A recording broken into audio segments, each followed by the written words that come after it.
আসসালামু আলাইকুম সবাইকে। আরো একবার চলে এসেছি ইউআই ল্যাবের পেজ থেকে আমি লামিয়া রহমান আমাদের স্টুডেন্টের সাকসেস স্টোরি নিয়ে। আমার সাথে আছেন মোহাম্মদ মুস্তফা। আজকে কিন্তু আমরা তার কাছ থেকে একদম ডিটেইলসে শুনবো তিনি কি করে আসলে গ্রাফিক্স ডিজাইনিং এ একটা ক্যারিয়ার গড়ে তুলেছেন এবং তার সেই প্রত্যেকটা success stories. So without further ado let's get started. Mustafa, কেমন আছেন আপনি? হ্যাঁ, আলহামদুলিল্লাহ। আপনি কেমন আছেন? এই তো ভালো আছি আলহামদুলিল্লাহ।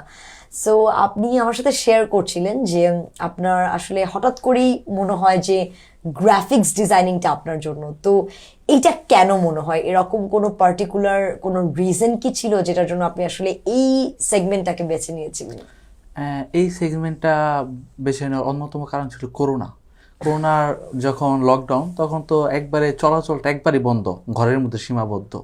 তো করোনার প্রকোপটা এমনভাবে ছড়াইছিল, তো তখন হচ্ছে আমাদের কাছে অ্যান্ড্রয়েড ফোন ছিল, স্মার্টফোন, আমরা তো সারাদিনে ওটা নিয়ে ঘাটাঘাটি করতাম। তো ফেসবুক তো আমরা সবাই ইউজ করি, ফেসবুকটা একটু বেশি ইউজ করতাম। তো সেখানে গ্রাফিক ডিজাইন সম্পর্কে বিভিন্ন পোস্টার, পোস্ট ডিজাইন, ব্যানার এগুলো দেখতাম এবং এগুলো নিয়ে চিন্তা ভাবনা করতাম যে এগুলা কিভাবে করে। জিনিসটা খুব ইন্টারেস্টিং লাগতেছিল জিনিসটা আমার। আমি প্রতিদিনই এগুলা দেখতাম করোনা টাইমে। দেন হচ্ছে করোনার একটু প্রকোপ কমাতে আমাদের আশেপাশের যে কোনো আইটি সেন্টার থেকে একটা গ্রাফিক ডিজাইন কোর্স করি, বেসিক করার পরে মোটামুটি তো তখন আমার মনে হইতেছিল যে এটা ফুলফিল আপ না, আরও দুর্দান্ত লেভেলের কাজ করা যাইতে পারে এই সেক্টরটা নিয়ে, বা এই গ্রাফিক ডিজাইনটাকে নিয়ে আরও উপরের দিকে যাওয়া যাইতে পারে। তো ওইভাবে আগানো। দেন হচ্ছে অনেক খোঁজাখুঁজি রিসার্চের পরে ইউআই ল্যাবের সাথে কানেক্টেড হলাম। এইখানে আমার একটা প্রশ্ন আছে, আপনি এই যে ঢাকার বাইরে থেকেও ইউআই ল্যাবের সাথে এই যে একটা কানেকশন হওয়াটা, মানে এটা কি ফেসবুকের থ্রুতেই জেনেছিলেন, কিংবা মানে এটা আসলে কেন মনে হলো যে আচ্ছা এটাই হয়তো একটা ট্রাস্টেড প্ল্যাটফর্ম হবে? ইউআই ল্যাব আমি ফেসবুক থেকে জানছিলাম। তো দেন হচ্ছে ঢাকায় আত্মীয় স্বজন, ফ্রেন্ড সার্কেলটা ছিল। দেন হচ্ছে তাদের কাছ থেকে ফিডব্যাক নিলাম যে ইউআই ল্যাব কেমন আইটি সেন্টার। কারণ আইটি সেন্টার জিনিসটা হচ্ছে এমন যে কাজ শেখার আগে তারা ডলার এত ডলার কামাইতে পারতেছে। তো তাদের থেকে আসল যে ফিডব্যাকটা সেটা পাচ্ছিলাম যে ইউআই ল্যাব মানসম্মত একটা আইটি সেন্টার, তুমি সেখান থেকে করতে পারো, যদি ভালো এফোর্ট দিতে পারে তাহলে কিছু করতে পারবা।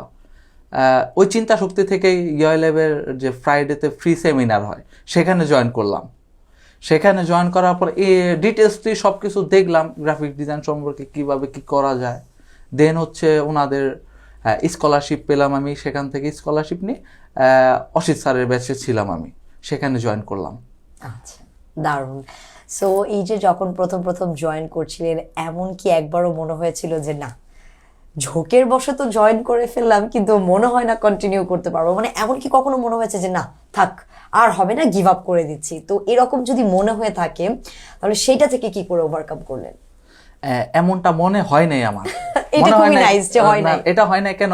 কারণ আমার যদি এমনটা মনে হইতো তাহলে আমি হয়তো আগাতে পারতাম না। সেটাই, কারণ সেটাকে আমি যে সেক্টরটাই বেছে নেব সেটাকে এনজয় করতে হবে। এনজয় না করলে তো সেই সেক্টরে মজা নাই কোনো। সেটা এই যে গ্রাফিক ডিজাইন, বিভিন্ন ডিজাইন, এগুলোতে আমি প্রচুর এনজয় করতাম, যেগুলো করতেছি ভালোই তো লাগতেছে, আরো কিভাবে গ্রো করা যায়। তো এটা নিয়ে সবসময় রিসার্চ করতাম, যার কারণ হচ্ছে এটার প্রতি আমার বাজে ফিল আসে নাই কখনোই। আমি এটাকে ট্রু হিসাবে নিতাম। তাহলে আজকে আমরা মোস্তফার কাছ থেকে একটা খুবই টেক অ্যাওয়ে নিলাম। কি টেক অ্যাওয়ে? সেটা হচ্ছে যে যেই জিনিসটা নিয়ে আমরা আসলে আগাচ্ছি বা যেটাকে আমরা আমাদের প্যাশন বলি, কিংবা যেই কাজটা সম্পর্কে আমরা একটু শিখতে চাই, সেটাতে কখনোই আমাদের আসলে একটা নেগেটিভ ভাইব আনা যাবে না, বা সেটা সম্পর্কে অনীহা আসা যাবে না। সো অনীহা আসলেই দেখা যাবে যে ওটা আপনি আর এনজয় করতে পারছেন না। এটা খুবই নাইস একটা টেক অ্যাওয়ে ছিল। তো সেই ক্ষেত্রে আমার একটা প্রশ্ন আসে, সেটা হচ্ছে যে আপনার কি কখনো এরকম মনে হয়েছে যখন আপনি এই কোর্সটা করছিলেন যে হ্যাঁ এইটা দিয়ে আমি হয়তো বা একদিন ক্যারিয়ার গড়বো বা এটা নিয়েই আমি ফিউচারে আগাবো, আর এখনো কি কি কাজ করা হয়েছে সোফার সেটাকে ক্যারিয়ার হিসেবে রেখে, সেই ব্যাপারে যদি একটু বলতেন? হ্যাঁ, যে কোশ্চেনটা করলেন যে এটা দিয়ে আমি ক্যারিয়ার করতে পারবো কিনা, আমি যখন কোর্স করতাম, আমি কোর্সের 3 মাস পরে তখন থেকে আমি মোটামুটি কাজ পাওয়া শুরু করে দিয়েছিলাম। 3 মাস পরে? এভরিওয়ান জাস্ট 3 মাস? এমনটা খুব কম ছিল, কিন্তু দেখা গেছে যে কাজ পাইতেছিলাম। তো তখন থেকে আমি টার্গেট নিলাম যে এটা দিয়ে আমি কিছু করবো ইনশাল্লাহ। ইভেন বিভিন্ন বাংলাদেশের মার্কেটে আমার অনেক প্যাকেজিং ডিজাইন আছে।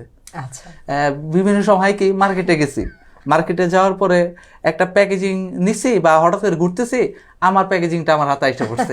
এটার ফিল অসাধারণ। দারুণ যে এই যে নিজের ডিজাইন করা কোনো একটা টেমপ্লেট বা নিজের ডিজাইন করা কোনো একটা প্যাকেজিং, মানে হ্যাঁ। এইটা যে চলে আসছে, মানে এই মোমেন্টটা আসলে কিরকম? এটা একজন ডিজাইনারে বুঝতে পারবে, একজন ডিজাইনারে বুঝতে পারবে যে এটার মোমেন্টটা কেমন। দারুণ। আবার দেখা গেছে যে এক জায়গায় জার্নি করতেছি, রাস্তার পাশে আমার ডিজাইন করা বিলবোর্ডটা আমি দেখতে দেখতে যাইতেছি। আজকে যেটা হয়েছে, আজকে আসার সময় দেখছি আমি। দারুণ। সো আমি একটু জানতে চাচ্ছি এই পর্যায়ে যে আপনার এখনো পর্যন্ত কাদের সাথে কাজ করা হয়েছে বাংলাদেশের মার্কেটে, ডোমেস্টিক মার্কেটে কিংবা ইন্টারন্যাশনালি অথবা এমএনসিস, সেই ব্যাপারে যদি একটু এনলাইটেন করেন। আমি যখন কাজ করতাম, আমি একটু সবাই তো ইন্টারন্যাশনাল মার্কেটের দিকে যায়, Exactly. ফাইবার, আপওয়ার্ক, ফ্রিল্যান্সার.com, তারপরে আরো কিছু মার্কেট প্লেস আছে। তো আমি একটু ভিন্নভাবে হাঁটার চেষ্টা করলাম, যে হয় আমি উঠে দাঁড়াবো, না হলে পড়ে যাব। তো আমি চিন্তা ভাবনা করলাম যে আমাদের বাংলাদেশে তো গ্রাফিক ডিজাইনের কাজ লাগে, এমন না যে বাংলাদেশের গ্রাফিক ডিজাইনের কাজের চাহিদা নাই। ট্রু। তো আমি খুঁজতে শুরু করলাম যে কোথায় চাহিদা আছে, সেখানে আমি ইনভলভ হবো। তো বাংলাদেশের অনেক কোম্পানির সাথে কাজ করার সৌভাগ্য হয়েছে, 150 কোম্পানির মতন কাজ করছে অনলাইন বেসিস। অসাধারণ। অনলাইন প্ল্যাটফর্ম, যারা হচ্ছে অনলাইনে বিভিন্ন পণ্য সেল করে। যেমন বর্তমানে কাজ করতেছে হচ্ছে সুপ্রিম ফুড, আলফাতা শপ, তারপরে হচ্ছে আপনার তৃষা ন্যাচারালস, ফিট ন্যাচারালস, এদের সাথে কাজ করতেছে। এরা মোটামুটি বাংলাদেশের টপ রেটেড কোম্পানি। দারুণ। তাহলে বেসিক্যালি আমরা মুস্তাফার কাছ থেকে যে জিনিসটা জানতে পারলাম, তার অ্যাপ্রোচটা একটু এরকম ছিল, if I am right, think globally, act locally.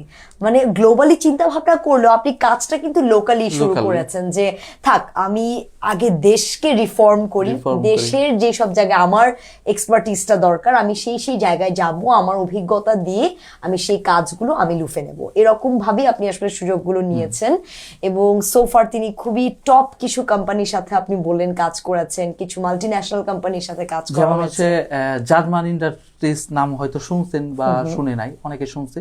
তো তাদের রিসেন্টলি খুব বড় লেভেলের প্যাকেজিং আসতেছে, যেমন ডিশ ওয়াশ, তারপরে car wash, shampoo, pet food, cat food, horse food. এটা বাংলাদেশে ওরকম ভাবে চাহিদা নাই, কিন্তু এগুলার প্যাকেজিং গুলা করা হয়েছে রিসেন্টলি, এগুলা লঞ্চ হবে কিছুদিনের মধ্যেই। দারুণ। আর আই মিন আমি তো এই ব্যাপারটা শুনে আই এম রিয়েলি ইন্ট্রিগড, যে মানে আই লাভ অ্যানিমালস, তো আপনি যে এরকম কিছু কাজ করছেন। অ্যানিমেলস এর দিক যেহেতু বললেন, অ্যানিমেলস এর রিসেন্টলি একটা কাজ করলাম, যেটা আমি অনেক খুঁজছি বাংলাদেশে, যে এমন ডিজাইন কোথায় পাওয়া যায়। পেট চিপ, পেটের যে চিপ বা পেট ট্র্যাকার, এক্স্যাক্টলি মাইক্রোচিপ যেটা বলে মাইক্রোচিপ। তো সেটার কাজ আসছিল আমার, আমি রীতিমতো পাগল হয়ে গেছিলাম যে এই কাজটা করার জন্য, কারণ এটার যে ডিজাইনটা, এটা বাংলাদেশে তো নাই, পেট একদমই নাই, আর ইন্টারন্যাশনালি খুবই কম। সেই জিনিসটা হচ্ছে জাজমাস ইন্ডাস্ট্রিজ আনতেছে বাংলাদেশে, তো তাদের এই ডিজাইনটা আমি প্রচুর প্যারা খাইছি। এটা আর কি বাংলাদেশে মার্কেটে নাই বললেই চলে এই ট্র্যাকারটা। বুঝতে পারছি। এটা নিয়ে রিসেন্টলি কাজ করলাম। দারুণ। তাহলে আমরা খেয়াল করলাম যে মুস্তাফার জীবনে কিন্তু সে বেশ কয়েকটা এরকম অসাধারণ কিছু কাজ করেছে, তবে এই যে একটা যাত্রা, এর মধ্যে আপনার অনেক সফলতার গল্প আমরা শুনলাম, কিংবা এই যে আপনি একে একে 0 থেকে 10, 10 থেকে 20 এরকম করে আসলে স্টেপস গুলো পার করেছেন, তো এই যাত্রায় কখনো কোনো প্রতিকূলতা আসেনি, কিংবা যদি এসেও থাকে সেগুলো কি করে মোকাবেলা করলেন? হ্যাঁ, প্রতিকূল তো আসবেই। এখন ধরেন নদীতে যাইতেছি আমরা বোটে, ঢেউ তো থাকবে, বিপরীত ঢেউ বা প্রতিকূলিত আমাদের যেতে সেটাই হবে। আমরা একটু শুনতে চাচ্ছি যে সেটা মোকাবেলা করার ধৈর্য থাকতে হবে। যেমন প্রথম দিক হয়েছে কি, কোম্পানির কাজ করছি, তারা পেমেন্ট দেয় নাই, আপসেট। ক্লাসিক ইস্যু একবার আপসেট, যে পেমেন্ট দেয় নাই, কাজ করবো না। জিনিসটা এমন না, যদি ছাইরা দেন তাহলে তো শেষ হয়ে গেল। তো কাজ আপনি যত ধাক্কা খাবেন তত উপরে উঠতে পারবেন। True, absolutely. যত ধাক্কা খাবেন তত উপরে উঠতে পারবেন। দেখা গেছে যে তাদের মাসে 10,000 টাকার কাজ হয়েছে, তারা 2,000 টাকা দিছে, 8,000 টাকা পরে দিব সাপোজ। এভাবে 6 মাস পর তাদের একটা অ্যামাউন্ট দাঁড়াইছে যে 1.5-2 লাখ টাকা ডিউ, এই ডিউ দেয় নাই, এমন হয়েছে, কিছু করার নাই। তো যত ধাক্কা খাবেন তত উপরে উঠতে পারবেন। বুঝতে পেরেছি। তো আসলে আমরা মোস্তফার কাছ থেকে শুনছিলাম যে তিনি জীবনে এই যে বাধাগুলো পার করেছেন, যেমন প্রথম প্রথম দেখা যেত কোম্পানিগুলো তাকে সময় মতো পে করতো না, কিংবা পেমেন্টই করা হয়, পেমেন্টই করতো না। তো এই জায়গা থেকে আসলে দেখা যায় যে কোনো একজন ডিজাইনারের কিন্তু মনোবলটা ভাঙবেই এবং খারাপ লাগবে, এবং তাও যে তিনি এখান থেকে উঠে এসছেন এবং তিনি কখনো ধৈর্য হারাননি। তো সেই ক্ষেত্রে আমি বলবো আপনাকে আমার স্যালিউট। এবং আমি এরপর আমার যে প্রশ্নটা করব সেটা হচ্ছে যে কখনো কি আপনার মনে হয়েছে যে এই যে ডিজাইনিং এর যে চাহিদা এখন, কিংবা এই যে গ্রাফিক্স ডিজাইনাররা বিভিন্ন কাজ করছে, তো এখানে কিন্তু একটা কম্পিটিশন আছে, এখন সেটা হেলদি কম্পিটিশন বলেন বা আনহেলদি কম্পিটিশন বলেন, কিংবা একজনকে দমিয়ে ওঠা, তো সবকিছু মিলিয়ে এই কম্পিটিশনের ফেজটা যে এতগুলো মানুষ বা এত ডিমান্ড এখানে এবং এত ডিজাইনার আসছে ডে বাই ডে, তো এখানে নিজের স্ট্যান্সটা টিকিয়ে রাখাটা কতটুকু চ্যালেঞ্জিং ছিল? প্রচুর, এক কথায় প্রচুর। কারণ হচ্ছে কোয়ালিটিটা যদি মেনটেন করতে পারেন তাহলে আপনি টিকে থাকতে পারবেন, এক কথা। Absolutely, quality over quantity. আপনি 10টা কাজ করেছেন, ডাজ নট ম্যাটার, কিন্তু আপনার কাজের কোয়ালিটিটা খুব নিখুঁত, তখন কিন্তু এই কথা যেহেতু আসছে, আমার পোর্টফোলিওতে কিছু ডিজাইন আছে যেগুলা গুগল র্যাঙ্কে ফার্স্ট আসতেছে, আর কি সার্চ করলে সবার ফার্স্টে আমার ডিজাইনটা আসতেছে। ফ্যান্টাস্টিক, ফ্যান্টাস্টিক, দারুণ। এমন তারপরে এর আগের বছরে একটা কাজ করলাম, রকমারির বই ডিজাইন করছিলাম, লাভ ডেলিভারি নামে একটা বই। তো হঠাৎ করে মনে পড়লো যে লাভ ডেলিভারি বইটার কাজ করছিলাম, দেখি তো ওটার কি অবস্থা, সার্চ দিলাম, দেখি যে একবারে ফার্স্ট, রকমারিতে ফার্স্ট। দারুণ। তো এই যে চ্যালেঞ্জেসটা কিভাবে আসলে ফেস করলেন, এই যে এতগুলো রাইজিং ডিজাইনারদের মাঝখানে নিজের স্ট্যান্সটা? এখানে হচ্ছে ডিজাইনের ক্ষেত্রে কি করতে হবে, আমাদের প্রচুর রিসার্চ করতে হবে। আপনি যত রিসার্চ করবেন তত আপনি জানবেন, তত আপনার ডিজাইনে ক্রিয়েটিভিটি আসবে। তো আপনি যদি একটা ডিজাইন করতে হবে, এখনই যদি বসে পড়েন ডিজাইন করতে, তাহলে তো ডিজাইনটা ভালো আসবে না, কোয়ালিটিটা মেনটেন করতে পারবেন না। কারণ আপনি তো বুঝতেছেন না যে আমার কোয়ালিটিটা কোথায় মেনটেন করতে হবে। আপনি আদার্স 100টা ডিজাইন দেখেন, 100টা ডিজাইন দেখে একটা আপনি চুজ করতে পারবেন যে হ্যাঁ এটার মধ্যে একটা ব্যালেন্স হইতেছে, এই ডিজাইনগুলো যদি আমি আনি তাহলে হয়তো কোয়ালিটিটা আমি নিশ্চিত করতে পারবো। দারুণ। তাহলে আমরা মোস্তফার কাছ থেকে জানলাম খুব ইম্পর্টেন্ট আরেকটা কি টেক হবে, সেটা হচ্ছে যে কোনো ডিজাইন করার আগে লাগলে অনেকগুলো ডিজাইন দেখে রিসার্চ করে, একটু প্রায়র রিসার্চ করে তারপরে কাজে হাত দেওয়া।